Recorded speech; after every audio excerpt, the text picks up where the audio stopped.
इसके बाद देखो एक आर्टिकल है, from the first Lok Sabha to 18th a snapshot of speakers election. अभी ओम बिरला जी के चांसेस हैं काफी ज्यादा, बाकी जब देखते हैं कौन बनता है क्या होता है।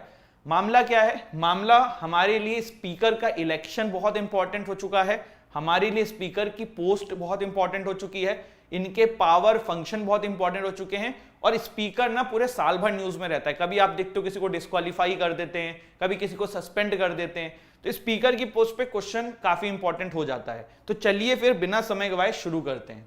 हमारे देश के कॉन्स्टिट्यूशन के किस आर्टिकल में स्पीकर के बारे में मिलता है, तो आर्टिकल 93 ऑफ द जो कॉन्स्टिट्यूशन है ये कहता है कि इलेक्शन होना चाहिए for both speaker and deputy speaker. ठीक है, जो कॉन्स्टिट्यूशन है उसके अंदर इसके बारे में मिलता है। तो ये एक कॉन्स्टिट्यूशनल पोस्ट है। मैंने आपको constitutional post and non constitutional post में अंतर बता दिया। कॉन्स्टिट्यूशनल पोस्ट का बेसिकली मतलब ये है आपको इन पोस्ट के बारे में कॉन्स्टिट्यूशन के अंदर मिल जाएगा, नॉन कॉन्स्टिट्यूशनल पोस्ट के बारे में नहीं मिलेगा। जैसे कि लोकपाल क्या है, अब पोस्ट जैसे मैं बोल रहा हूं ना, ऐसी एक कॉन्स्टिट्यूशनल बॉडी होती है, नॉन कॉन्स्टिट्यूशनल बॉडी होती है।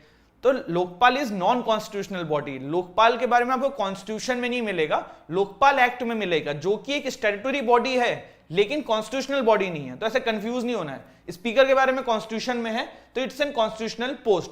Each house of the parliament का एक अपना प्रिसाइडिंग ऑफिसर होता है। लोकसभा का जो प्रिसाइडिंग ऑफिसर होता है उन्हें हम स्पीकर बोलते हैं। ठीक है, और जो राज्यसभा में होते हैं उन्हें चेयरमैन एंड डिप्टी चेयरमैन बोलते हैं। Speaker and deputy speaker originated in India in 1921। किस प्रोविजन से? Government of India act of 1999। देखो अगर आपने हिस्ट्री पढ़ी होगी 11th-12th में, या पहले तो देखो क्लैट का बच्चा स्टैटिक जीके पढ़ता था, तब ये सब पढ़ाते थे, मुझे याद है। लेकिन अब नहीं पढ़ते हैं तो आप लोगों को नहीं पता होगा अगर हिस्ट्री नहीं पढ़ी है। 10th में भी हो। मॉन्टेग्यू चेम्सफोर्ड रिफॉर्म्स आए थे हमारे देश में 1919 में।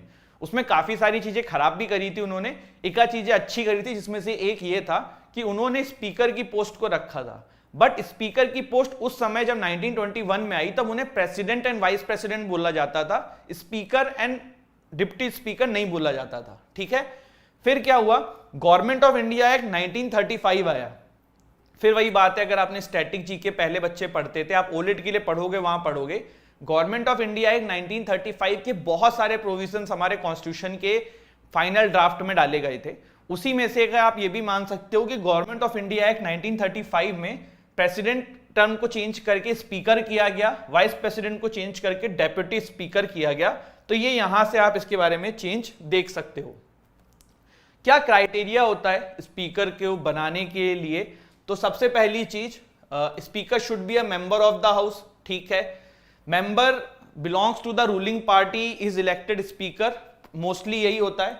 ऑल्दो ये प्रोसेस जो है विद टाइम इवॉल्व हुई है, और फिर ये देखने को मिलता है कि रूलिंग पार्टी नॉमिनेट करती है एक कैंडिडेट को consultation with the other parties and groups, और फिर उसको चुना जाता है। देखो ये क्यों किया जाता है कंसल्टेशन विद अदर जो भी पार्टीज हैं या और भी लोग हैं, क्योंकि स्पीकर ना कोई पोस्ट तो है ही, साथ ही साथ वो पूरा आपका पार्लियामेंट को चलाने में भी मदद करते हैं, मतलब पूरे पार्लियामेंट के डेकोरम को भी मेंटेन रखते हैं।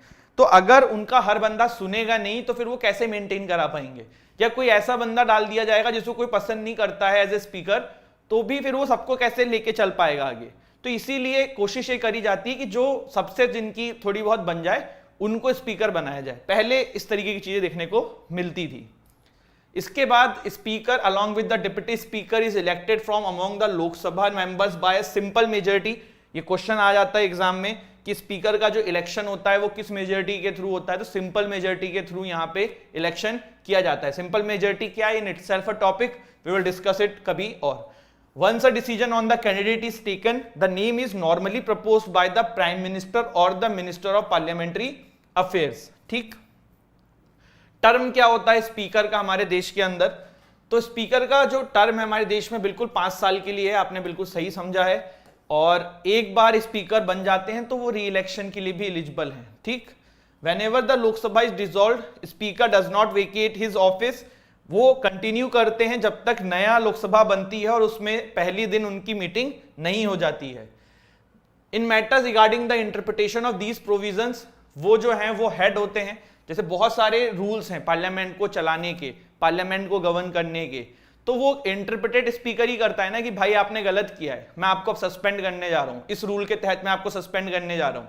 तो वो इंटरप्रिटेशन किसका काम है? वो स्पीकर का ही काम है। जॉइंट सिटिंग बोथ हाउस के बुलाते हैं? नहीं, बुलाते नहीं है, प्रिसाइड करते हैं। बुलाता कौन है? प्रेसिडेंट बुलाता है। ये बहुत इंपॉर्टेंट क्वेश्चन है। जॉइंट सिटिंग मतलब लोकसभा राज्यसभा दोनों साथ बैठेगी, इसको प्रिसाइड आपके स्पीकर करते हैं। ये भी एक क्वेश्चन अच्छा है कि कौन प्रिसाइड करता है, लोकसभा का स्पीकर की राज्यसभा का चेयरमैन? जवाब है लोकसभा का स्पीकर। पर ये जॉइंट सिटिंग बुलाता कौन है? ये आपके प्रेसिडेंट बुलाते हैं। जब क्लैट में ना देखो स्टैटिक जीके होती थी, ये सब बहुत पढ़ाया जाता था बच्चों को, लेकिन अब वो खत्म कर दिए उन्होंने, तो इसलिए अब इतना रह नहीं गया। लेकिन ये करंट अफेयर के पर्सपेक्टिव से पैसेज डाल के पूछ सकते हैं। जैसे इस बार आपने क्लैट का पेपर देखा होगा तो स्टैटिक क्वेश्चंस थे उसमें करंट अफेयर से रिलेट करके, ठीक है। Such a sitting is summoned by the president to settle a deadlock between the two houses on a bill. She can adjourn the house or suspend the meeting in absence of 1/10 of the total strength of the house. The speaker does not vote in first instance, but अगर देखो कोई bill आया, कुछ आया, उस पर vote डला, ठीक है, और स्पीकर ने वोट नहीं डालना है, ऐसी चीजें पास होने देते हैं वो। पर जस्ट इन केस कभी टाई हो जाता है तो स्पीकर, क्योंकि in itself he is a member of parliament, तो उनका जो वोट है उसे कास्टिंग वोट बोलते हैं, and he also can vote in favour और अगेंस्ट, ठीक है। मनी बिल है या नहीं है कोई पर्टिकुलर बिल, ये भी डिसाइड आपके कौन करते हैं? लोकसभा के स्पीकर करते हैं। जो स्पीकर होते हैं ये डिसाइड करते हैं कि डिस्क्वालिफिकेशन किसी मेंबर का जो डिमांड किया जा रहा है सही है कि नहीं है, डिस्क्वालीफाई करना है कि नहीं करना है, इस तरीके की चीजें। पहले तो देखो ऐसा था कि डिस्क्वालिफिकेशन के मैटर में जो स्पीकर का डिसीजन था वो फाइनल होता था, बट विद टाइम देखने में ये मामला आया कि ये जुडिशियल रिव्यू में सुप्रीम कोर्ट ने डाल दिया है। मतलब अगर किसी को डिस्क्वालीफाई किया जा रहा है वो सुप्रीम कोर्ट में जा सकता है, सुप्रीम कोर्ट को गलत लगेगा तो दे कैन टेक इसके अगेंस्ट में बात। The 52nd amendment to the Indian constitution vests the power in the speaker. 1992 में सुप्रीम कोर्ट ने ये रूल किया था कि भैया डिस्क्वालिफिकेशन जो है वो जुडिशियल रिव्यू के अंडर में आएगा। ये क्यों किया गया? देखो होता क्या है कि ऑफ कोर्स किसी पॉलिटिकल पार्टी के ही बंदे स्पीकर बनते हैं, तो पता पड़े सामने वाली पॉलिटिकल पार्टी के बंदों को डिस्क्वालीफाई किया जा रहा है, इस तरीके की चीजें देखने को मिल जा रही थी, तो सुप्रीम कोर्ट ने फिर इसमें इंटरफेयर किया।